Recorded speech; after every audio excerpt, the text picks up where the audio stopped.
Fog clung to the moors like a living thing, coiling around the iron gates of Thornwick House, as if reluctant to let go. Eleanor Harrow stepped from the carriage, boots sinking into wet earth. The air tasted of soot and rain. A single lantern burned above the doorway, its flame shuddering as though afraid of the dark behind it. She had come because of the letter, a trembling script, a plea for help, a warning.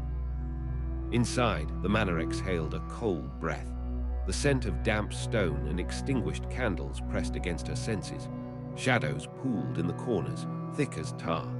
Eleanor tightened her grip on her satchel of charms and stepped forward. The entrance hall stretched long and skeletal.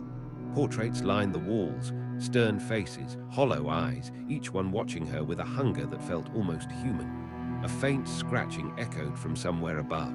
Then silence, then scratching again. She forced herself onward. At the far end of the hall, a figure emerged from the gloom. Lord Alastair Thornwick, gaunt, pallid, his eyes ringed with sleepless bruises. His voice rasped like a blade dragged across stone. "You came, thank God. The house, it has begun to wake." Eleanor studied him. "Your letter mentioned a veil, something rising." He swallowed hard, not rising, returning. The fire in the hearth sputtered, dimmed, then flared as though reacting to his words. Eleanor felt the temperature drop. The walls seemed to pulse. A slow-burn dread crept through her. Alastair led her to the library. Books lay scattered across the floor, pages torn, ink smeared into frantic spirals.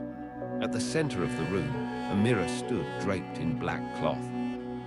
"It started with this," he whispered. Before she could stop him, he pulled the cloth away.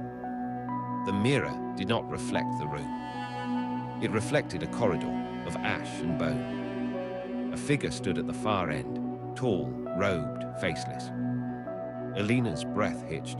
The figure lifted a hand. The glass cracked. A sound like a distant scream tore through the room. The mirror split open. Air rushed inward, dragging papers, books, and the edges of Eleanor's coat toward the widening fracture.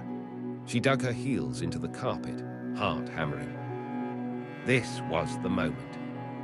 The threshold, the point beyond which nothing could be undone. The figure stepped through. The lanterns blew out. The room plunged into black. Alastair screamed. Eleanor spun, searching for the robed shape. A cold hand brushed her shoulder. She jerked away. Another touch, her wrist this time. Iron tight, she tore free, stumbling over fallen books. "Alastair," she shouted. No answer. A whisper slithered through the dark, not a voice, a presence. The mirror's glow intensified, casting a sickly silver across the room. The robed figure towered over Alastair, who knelt, trembling, as if gravity itself had turned against him.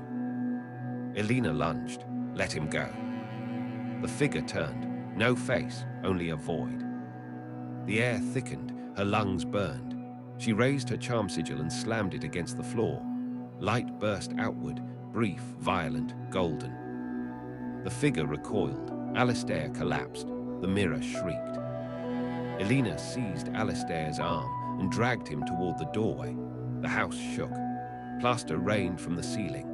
The mirror's crack widened, spilling tendrils of shadow that clawed at the floorboards. "Move," she hissed. They stumbled into the hall. The door slammed behind them, rattling on its hinges. The house fell silent except for their ragged breaths. Alastair leaned against the wall, shaking. "It wants the Thornwick line. It always has."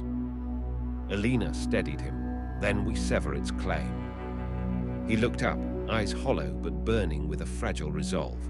Can it be done? She glanced back at the library door. The shadows beneath it writhed like trapped serpents. "Yes," she said, "but the house won't let us leave until it's finished." Outside, the fog thickened. The moors groaned under the weight of something ancient stirring. Thornwick House was awake, and it was hungry.